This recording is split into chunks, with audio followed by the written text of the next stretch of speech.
everyone, welcome to another video. So today I'll be sharing with you how to file yung 1601EQ natin for Alphalist. So para dun sa mga hindi pa nakakapanood kung paano gawin yung 1601EQ, ililink ko siya sa baba, dun sa description box, yung link kung saan mo siya mapapanood. And then for those who do not have yung ating Alphalist data entry, inilink ko na lang din sa baba kung saan mo siya makikita and kung paano mo siya mai-install or mai-download. Okay, so first you have to go to your start menu button and then hanapin mo lang yung Alphalist data entry natin. So make sure na updated yung Alphalist mo or version 7 na tayo. And then mag-login ka lang. Okay, so first you have to put your username and yung password mo. Yan. And then, hanapin mo itong QAP or yung Quarterly Alphalist of Payees. And then, click mo yan. And then, 1601E. So, dito, makikita mo dito yung monthly remittance returns of creditable income taxes withheld expanded. So, for the month ng ano ba yung ipa-file natin? Since ang ipa-file natin is for the month of April, May, and June, sa second quarter natin, ilalagay natin is April. So, that's number 4. And then, amended return, no. Yung ibig sabihin ng amended return is kung halimbawa may ginawa ka na before or may nagawa ka na una and may kailangan kang baguhin, lagay mo lang yes. Kung wala naman, yan, no lang. Any taxes withheld? Yes. Okay. And then, are there pays availing of tax relief? No.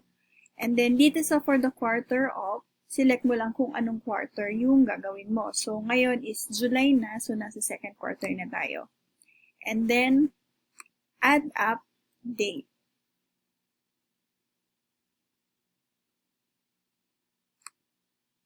Ayan. So, you are working for the month of April. And then dito, lagay mo lang dito yung, i-click mo lang yung add. And then lagay mo dito yung tax identification number nung company na inuupahan mo or yung inuupahan mo.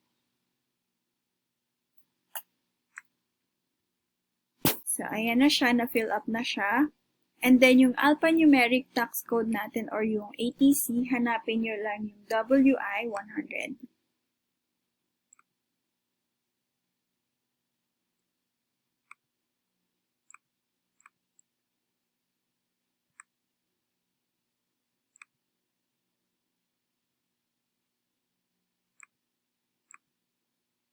So, eto, WI 100. So, rentals.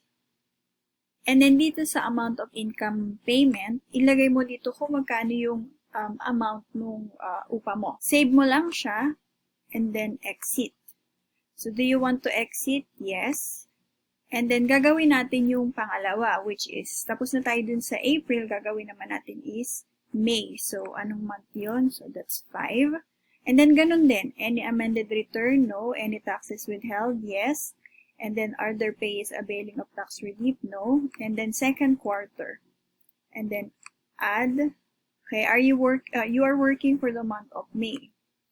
Ayan. And then, add lang ulit. And then, lagay mo ulit yung TIN number nung inuupahan mo. And then, lagay mo ulit yung sa ATC. WI 100, and then save, and then exit. Okay, do you want to exit? Yes. And then the last one, yung pangatlong month natin is for the month of June. So, which is 6.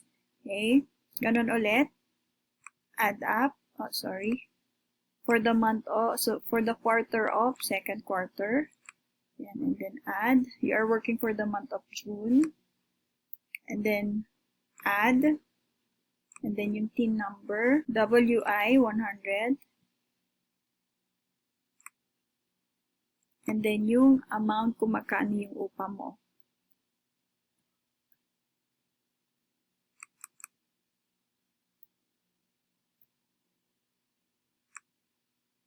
And then save. And then exit. Do you want to exit? Yes. Okay, and then after nung 3 buwan, okay, nung April, May, June, i-generate na natin siya. Okay, so generate file. Entry filed is required. So, what is that? And then, click mo lang itong generate file. Okay, so make sure tandaan mo kung saan mo siya na-save ha, kasi mamaya we will be sending this sa BIR. Okay, and then save. Save. Save. Okay, and then file successfully created in yan, kung saan mo siya sinave. Then, okay. So, ang next na video na gagawin natin is isi-send natin siya sa BIR. So, kung paano siya isi-send, please continue watching lang. Okay, so nandito na tayo sa sa email. I-email na natin siya sa BIR. So, kailangan mo i-email dito sa esubmission@bir.gov.ph and then dito sa subject mo, QAP, second quarter 2021. And then lagay mo lang yung TIN number mo, yung name, yung address, and then yung contact number. Okay, so once na-fill up mo na to, i-send na natin siya, or sorry, i-attach na natin yung ginawa natin na Alphalist. Okay.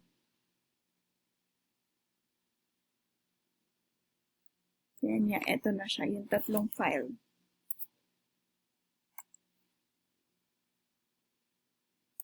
So once okay na to, sisend na natin siya. Okay, so na-send na.